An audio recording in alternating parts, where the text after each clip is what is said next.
नीतीश तेजस्वी का जो मुलाकात है ये बहुत महत्वपूर्ण हो जाता है, खास तौर पे भाजपा के लिए बड़ा ही डरावना हो जाता है। लेकिन भाजपा अगर पीछे नहीं हटती है तो नीतीश कुमार को तो कुर्सी खोनी पड़ेगी, लेकिन सबसे बड़ा फायदा इसमें तेजस्वी यादव का होता नजर आता है। तो फिर नीतीश कुमार को बार बार ये क्यों कह रहे हैं कि आप साथ हैं कि नहीं, आप साथ आइएगा कि नहीं?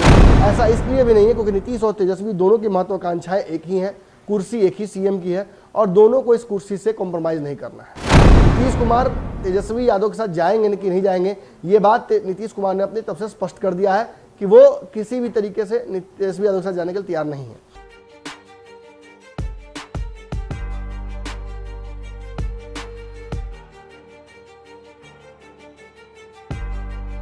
नमस्कार, पंचनामा देख रहे हैं आप। छोटा वाला है ये, इसलिए छोटा है क्योंकि इसमें मामले जो हैं वो बहुत तेजी से रफा दफा किए जाएंगे। कल ही आपको पता चला था कि तेजस्वी यादव ने एक ऑफर सा दे दिया है। अब इसे ऑफर समझिए, अल्टीमेटम समझिए या दावपेच समझिए। मैंने स्पष्ट कह दिया था कि नीतीश कुमार के लिए चेकमेट हो गया है। चेकमेट कैसे हो गया है ये जरा समझ लीजिए। नीतीश कुमार को 24 से 48 घंटे का समय तेजस्वी यादव ने दिया। ये समय किस लिए दिया? ये समय इसलिए दिया कि नीतीश कुमार ये फैसला ले लें कि वो जातिगत जनगणना पर तेजस्वी यादव के साथ हैं या नहीं।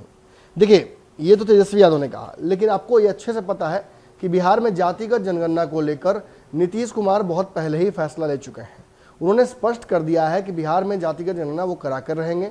इसके लिए उन्होंने तैयारी कर रखी है और अगर आवश्यकता पड़े तो भाजपा को भी इसके लिए वो घेरेंगे। जहां नीतीश कुमार ने अपनी बातें स्पष्ट कर दी हैं, वहीं भाजपा ने कई बार बयानों के माध्यम से, बिहार भाजपा ने स्पष्ट कर दिया है कि वो बिहार में इस तरीके के किसी कानून के लिए तैयार नहीं है, इसे कोई प्रावधान के लिए वो तैयार नहीं है। अब इससे होगा क्या? जब नीतीश कुमार ऐसा कोई प्रावधान लेकर आएंगे तो भाजपा और नीतीश के बीच लड़ाई होनी लगभग तय है। ये लड़ाई सदन के अंदर भी हो सकती है। अगर ऐसा कुछ होता है तो आप बेहतर समझ सकते हैं, आप राजनीतिक रूप से समझदार लोग हैं, ये जानते हैं कि जब सत्ता पक्ष के दो दल आपस में भिड़ेंगे सदन के अंदर तो सरकार पर किस तरीके से तलवार लटक जाएगी। सरकार पर तो तलवार आज भी लटकी हुई है। जदयू भाजपा के बीच रिश्ते ठीक नहीं हैं। लगातार धर्मेंद्र प्रधान और नीतीश कुमार की मुलाकातों से भी ये बातें छनकर सामने आई हैं कि नीतीश कुमार बहुत नाराज हैं। अपना आवास छोड़ना हो या नीतीश कुमार द्वारा भाजपा के किसी प्रस्ताव के ऊपर बातचीत तक नहीं करना, नीतीश कुमार ने स्पष्ट कर दिया है कि भाजपा जिस तरीके से बिहार में अपना एजेंडा चला रही है, अपना मुख्यमंत्री देने को लेकर मीडिया में सनसनी फैलवा रही है, इससे नीतीश कुमार को बिल्कुल परहेज है। क्योंकि नीतीश कुमार ने सरकार बनने के दौरान ही स्पष्ट कर दिया था कि हमारे विधायक कम आए हैं, ऐसे में आप चाहें तो तय कर लें कि किसको मुख्यमंत्री बनाना है, लेकिन जब भाजपा ने मुझे ही मुख्यमंत्री बना दिया तो मेरे साथ अन्याय नहीं होना चाहिए। यही बात कहीं ना कहीं नीतीश कुमार के जहन में है। लेकिन इन बातों के इतर नीतीश कुमार की नाराजगी अपनी जगह पर और इस मुद्दे जातिगत जनगणना पर भाजपा जदयू का विचार अलग अलग होना कहीं ना कहीं दोनों पार्टियों और एनडीए के लिए बहुत घातक होता जा रहा है। एनडीए से कोई दल चला जाए मुकेश सहनी की तरह तो कोई बड़ी बात नहीं है, लेकिन सरकार में सबसे महत्वपूर्ण दो दल जदयू और भाजपा, इनके बीच अगर कुछ भी उठापटक होती है तो मध्यावधि चुनाव की परिस्थितियां बन सकती हैं। नीतीश कुमार तेजस्वी यादव के साथ जाएंगे कि नहीं जाएंगे, ये बात नीतीश कुमार ने अपनी तरफ से स्पष्ट कर दिया है कि वो किसी भी तरीके से तेजस्वी यादव के साथ जाने के लिए तैयार नहीं है। लेकिन बार बार इफ्तार पार्टी तो कभी किसी और बहाने से नीतीश तेजस्वी की मुलाकातों से भाजपा को इस बात का विश्वास नहीं हो रहा है। भाजपा को इस बात का कहीं ना कहीं डर है कि भाजपा के पास तो ऑप्शंस नहीं है, लेकिन नीतीश कुमार जब चाहे तेजस्वी के साथ मिलकर सरकार बना सकते हैं। हालांकि इतना आसान नहीं है, मैंने समझाया है पूर्व में भी आपको। नीतीश तेजस्वी का गठबंधन चुनाव बाद हो सकता है, लेकिन चुनाव के पहले सरकार बनाना दोनों का मिलकर भाजपा को हटाकर संभव नहीं है। ऐसा इसलिए भी नहीं है क्योंकि नीतीश और तेजस्वी दोनों की महत्वाकांक्षाएं एक ही हैं, कुर्सी एक ही सीएम की है और दोनों को इस कुर्सी से कॉम्प्रोमाइज नहीं करना है। जदयू ने कई बार इशारे में भाजपा पर हमला करते हुए तेजस्वी को भी समझा दिया है कि इस कुर्सी को छोड़कर नीतीश कुमार के अलावा किसी और को बिठाने पर कोई गठबंधन संभव नहीं है। बात इसको इस तरह से समझ भी सकते हैं आप कि नीतीश कुमार के आगे बिहार का कोई मुख्यमंत्री अगर होगा तो वो इस गठबंधन के तहत होगा कि जदयू उसमें शामिल न हो, और ऐसा होता भी नजर नहीं आ रहा है क्योंकि तेजस्वी यादव अकेले चुनाव लड़के देख चुके हैं, भाजपा अकेले चुनाव लड़के देख चुकी है। दोनों में कांस्टेंट यह है कि नीतीश कुमार जहां रहे सरकार वहीं बनी है। अब आगे की बात समझ लीजिए। देखिए, तेजस्वी यादव ने जो अल्टीमेटम दिया था उसको लेकर उन्होंने ये भी कहा था कि वो मुलाकात करेंगे नीतीश कुमार से और मुलाकात करके उनसे अंतिम मंतव्य जानने की कोशिश करेंगे। देखिए, तेजस्वी यादव को इस बात का एहसास है कि नीतीश कुमार ही सबसे पहले जातिगत जनगणना की बात किए थे, सरकार का हिस्सा होते हुए भी भाजपा से अड़े और भिड़े थे। इसके अलावा नरेंद्र मोदी के दरवाजे पर तेजस्वी यादव को और बिहार के अन्य दलों को सभी को लेकर एक पूरा टीम लेकर गए थे कि जातिगत जनगणना हम कराना चाहते हैं, देश भर में हो जाए तो अच्छी बात है, वरना बिहार में तो हम कराएंगे। लेकिन जहां एक तरफ ये तैयारियां नीतीश कुमार की थी, वहीं नीतीश कुमार इसी सत्र में ये भी प्रस्ताव लाने वाले हैं कि बिहार में जातिगत जनगणना अपने खर्चे पर, अपने दम पर सरकार कराए।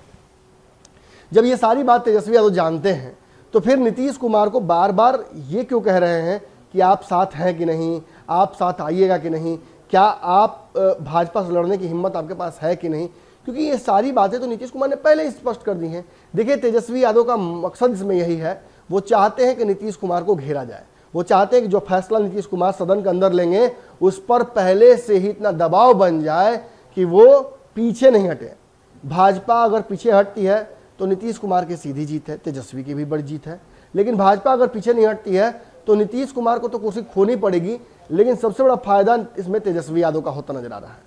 मध्यावधि चुनाव होते ही तेजस्वी यादव को ऐसा लगता है कि चूंकि भूमिहार सवर्णों में भी उनकी पैठ अब होने लगी है, वो सरकार बना लेंगे और बिहार में उनका सरकार बन जाएगा। इसी कड़ी में तेजस्वी यादव आज 4 बजे मुलाकात करने जा रहे हैं नीतीश कुमार से। देखिए, उनकी नीतीश कुमार से ये मुलाकात इस महीने दूसरी मुलाकात होगी। नीतीश कुमार की मुलाकात के साथ साथ ये भी स्पष्ट हो गया है कि अब तेजस्वी नीतीश दोनों प्रेशर पॉलिटिक्स करेंगे।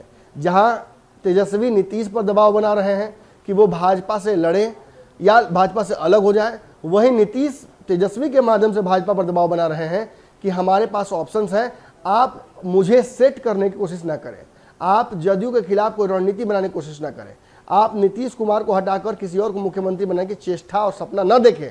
और इन सब चीज़ों की वजह से नीतीश तेजस्वी का जो मुलाकात है ये बहुत महत्वपूर्ण हो जाता है, खास तौर पे भाजपा के लिए बड़ा ही डरावना हो जाता है। देखिए, एक बात तो स्पष्ट नजर आ रही है, यहाँ आज हो या सत्र के दौरान हो, नीतीश भाजपा का जो रिश्ता बहुत खराब हो चुका है वो अब अंतिम समय में अपने गुजर रहा है। कब चुनाव होंगे ये तो कहना मुश्किल है, लेकिन इतना जरूर समझ में आ रहा है कि बिहार की ये सरकार 5 साल पूरे नहीं करेगी। खास बात यह है कि आज चुनाव से पहले नीतीश तेजस्वी इस मुद्दे पर तो एक हो चुके हैं। एकजुट होने का मतलब है कहीं ना कहीं तेजस्वी की पदयात्रा में नीतीश कुमार का भी शामिल होना या नीतीश कुमार का वैचारिक समर्थन होना। इन दोनों परिस्थितियों में भाजपा को यह नागवारा होगा। ऐसी स्थिति में नीतीश कुमार का भाजपा को छोड़ना लगभग तय नजर आ रहा है। अब यही देखना है कि नीतीश कुमार पर जो दबाव तेजस्वी ने बनाया है, इस दबाव को नीतीश कुमार कैसे डिफ्यूज करते हैं। आज जो मुलाकात होती है, इस मुलाकात के बाद रास्ते क्या निकलते हैं, नीतीश कुमार किस तरीके से इस जाल से अपने आप को बाहर निकालते हैं, भाजपा इस मुलाकात पर किस तरीके से रिएक्ट करती है, इन सब पर हमारी नजर रहेगी। आपकी नजर पंचनामा और भारत पर होनी चाहिए। धन्यवाद।